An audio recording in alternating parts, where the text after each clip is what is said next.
আপনি কি আপনার ফেসবুকের প্রোফাইল ফটোকে সিকিউর এবং সেফ রাখতে চাচ্ছেন? অর্থাৎ আপনার ফেসবুকের প্রোফাইল ফটোকে কেউ যেন ডাউনলোড করতে বা সেভ করতে অথবা স্ক্রিনশট নিতে না পারে। এক কথায় আপনার প্রাইভেসিকে আপনি আরো বেশি নিরাপদ করতে চাচ্ছেন। আপনার বন্ধুরা শুধু আপনার প্রোফাইল ফটোকে দেখতে পারবে কিন্তু ডাউনলোড বা স্ক্রিনশট নিতে পারবে না। এর ফলে যারা আপনার ছবি নিয়ে অপব্যবহার করতে চায় তাদের প্ল্যান এখানেই থেমে যাবে।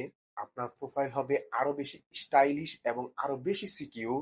আর তাই আজকের ভিডিওতে দেখাবো যে কিভাবে আপনার ফেসবুকের প্রোফাইলকে কেউ ডাউনলোড বা স্ক্রিনশট নিতে পারবে না। তাই ভিডিওটি খুবই গুরুত্বপূর্ণ, সম্পূর্ণ ভিডিওটি দেখার অনুরোধ রইল এবং ভিডিওটি ভালো লাগলে অবশ্যই একটি শেয়ার করে দিবেন এবং আপনি যদি এখন পর্যন্ত আমার চ্যানেলটি সাবস্ক্রাইব করে না রাখেন অবশ্যই চ্যানেলটি সাবস্ক্রাইব করার রিকোয়েস্ট থাকবে।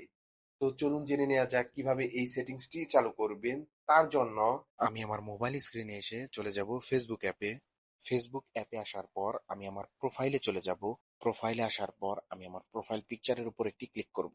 ক্লিক করার সাথে সাথে এখানে আপনারা 5টি অপশন দেখতে পারবেন: see profile picture, choose profile picture, import from Instagram, turn on profile picture guard এবং অ্যাড ডিজাইন। তো এইখান থেকে আমরা turn on profile picture guard এই অপশনটিতে একটি ক্লিক করব।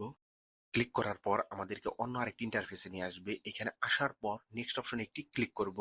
এরপর সেভ অপশনে একটি ক্লিক করে আমাদের প্রোফাইলটিকে আমরা সিকিউর করে নিব।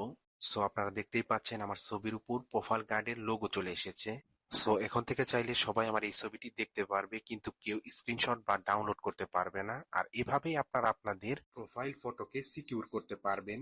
তো ভিউয়ার্স, আজকের ভিডিওটি এই পর্যন্তই। দেখা হবে পরবর্তী কোনো ভিডিওতে। ভিডিওটি ভালো লাগলে অবশ্যই একটি লাইক দিবেন এবং আপনি যদি এখন পর্যন্ত আমার চ্যানেলটি সাবস্ক্রাইব করে না রাখেন অবশ্যই এরকম টেক রিলেটেড ভিডিও পেতে সাবস্ক্রাইব করে রাখবেন। Creative take. আল্লাহ হাফেজ।